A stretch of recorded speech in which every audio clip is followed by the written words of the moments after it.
Good morning. আজ ডেল্টাট back press front press exercise করে দেখাবো। 4 ফুটের রড লাগবে, এটা 4 ফুটের রড।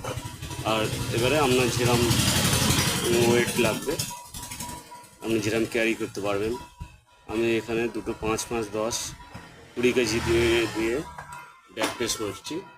ব্যাক প্রেস মারতে গেলে 4 ফুটের রড লাগবে। আপনার হাতে 4 ঘোড়া দিক থেকে 4 ঘোড়া ছেড়ে মারতে হবে। এটা 3 সেট মারতে পারেন, 4 সেট মারতে পারেন, 10টা 10টা করে মারবেন। প্রথমে পাওয়ার ডাউন মারলে ভালো, তারপরে 10টা মারবেন।